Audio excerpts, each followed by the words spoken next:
ఇప్పుడే జీ5 app download చేయండి. చూడండి మీ ఫేవరెట్ టీవీ షోస్ ఎప్పుడైనా ఎక్కడైనా.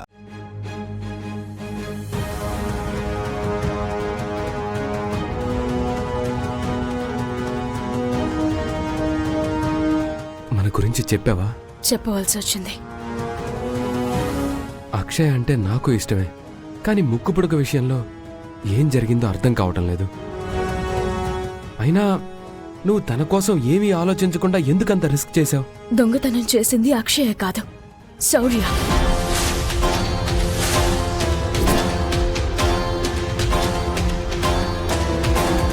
నిహారిక వాళ్ళు మాట్లాడుకోవడం చూశాను, వీడియో కూడా షూట్ చేశాను. అవునా?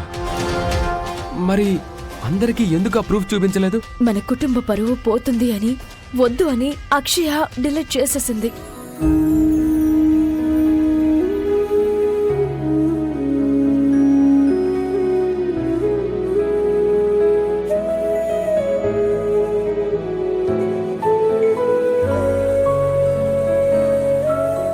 మన బిడ్డ బ్రతికుండి ఆ బిడ్డ అక్షయ్ లాంటిదై ఉంటే ఎంత బాగుండేది.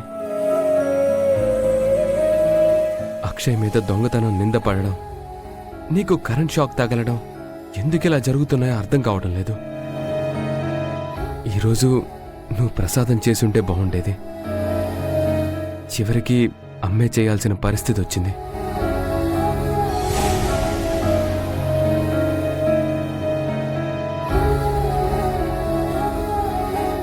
నా పరిస్థితి సహకరించకపోవడం వలన అవనితో ప్రసాదం చేయించాలి అనుకున్నాను. అవనికి అలాంటి ప్రమాదం జరిగింది. ఎవరూ చెయ్యకపోయినా నాకైతే ఇది తప్పదు కదా. నా పరిస్థితి చూసి కూడా ఈసారి అమ్మవారు నాతో ఎందుకు చేయించాలనుకుందో ఏంటో. ఇది అమ్మవారు పెట్టిన పరీక్ష అనుకుంటాను. ఎలాగైనా సరే తయారు చేస్తాను, నైవేద్యం పెడతాను, అందరినీ ఆనందపరుస్తాను. వేద, నీ పరిస్థితి చూస్తుంటే ఈసారి నీ వలన కూడా అయ్యేలా అనిపించడం లేదు. నువ్వు కూడా ఆగిపోవడం మంచిది. నేను కూడా వదిలేస్తే ఎలాగండి? కుటుంబానికి ఎవరు న్యాయం చేస్తారు? మనం ఊహించని అద్భుతమైతే జరగదు కదా. సాక్షాత్తు అమ్మవారైతే దిగి వచ్చి తన ప్రసాదం చేసుకోలేదు కదా. ఎలాగో అలా కష్టపడి నేనే చేస్తానులేండి. మీరు బయటికి వెళ్ళండి.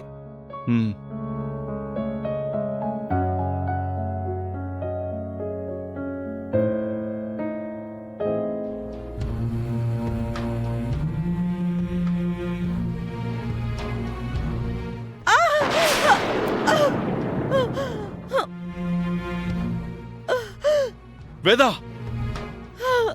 వేదా, ఏమైంది వేదా? వేదా,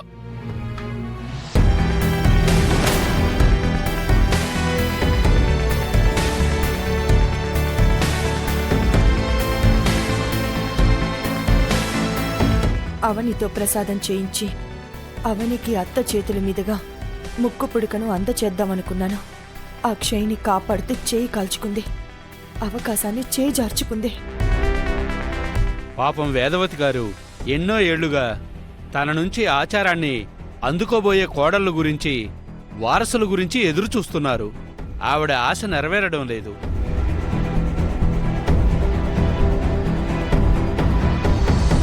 అవునవును, ఆవిడ బదులు ప్రసాదం చేయగల మనిషి కోసం ఆరాటపడుతున్నారు.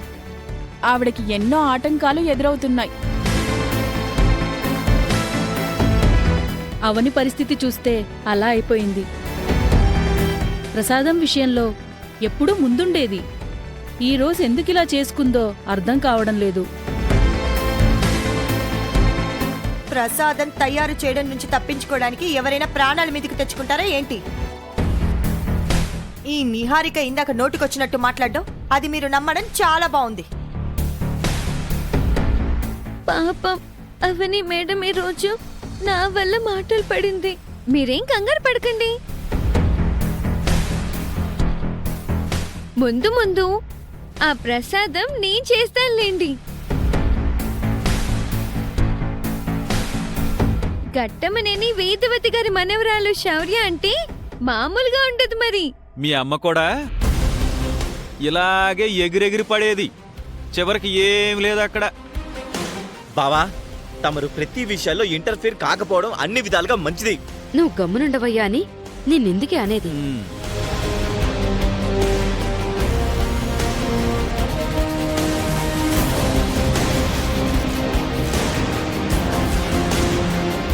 ప్రసాదం చేయడం అప్పుడే అయిపోయిందా అత్తయ్య గారు?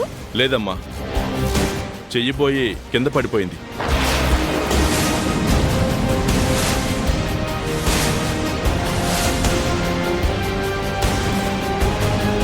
నన్ను క్షమించండి. ఈసారి ప్రసాదం చేయకుండా, అమ్మవారికి నైవేద్యం సమర్పించకుండా పండగ ముగించాల్సొస్తోంది.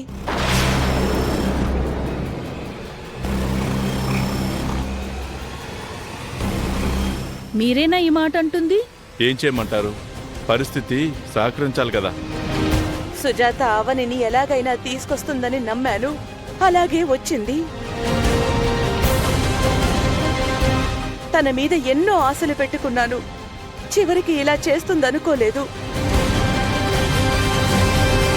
మీ ఇంట్లోకి మీలాంటి జాతకం గల మనిషి ఎవరో ఒకళ్ళు వచ్చినప్పుడే ఇక మీదట ఈ ఆచారాలు ముందుకు సాగుతాయమ్మా. లేదంటే ముందు ముందు చాలా కష్టం. ఈ సంవత్సరం పంటల సంగతి తలుచుకుంటే భయమేస్తుంది.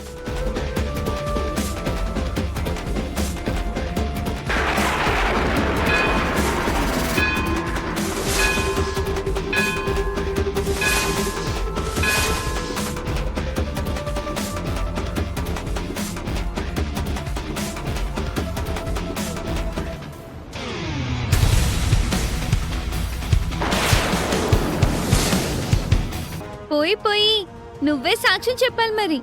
నన్ను నమ్మండి, మేడమే చేశారు. ఏదో చెయ్యాలి కాబట్టి చేసి మా అమ్మ అనిపించుంటుంది. అవని ఎప్పుడూ అలా చెయ్యదు. అమ్మవారి ప్రసాదానికి ప్రత్యేకమైన రుచి ఉంటుంది. అది రావడం అంత సులువు కాదు. అందుకు చేసేవారికి ఎంతో దైవభక్తి, నిష్ఠ ఉండాలి. అలాగే వారి మీద అమ్మవారి అనుగ్రహం కూడా ఉండాలి. ఎప్పటిలా అమ్మవారికి నైవేద్యం పెడదాం. ఆ తర్వాత గ్రామస్తులందరూ రుచి చూడండి. రుచిగా లేకపోతే అప్పుడు ఆలోచిద్దాం.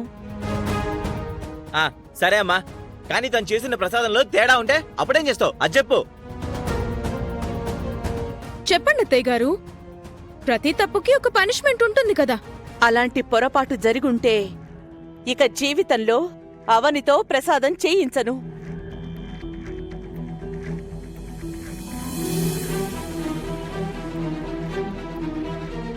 పూజారి గారు, అమ్మవారికి నైవేద్యం పెట్టండి. సరేనమ్మా.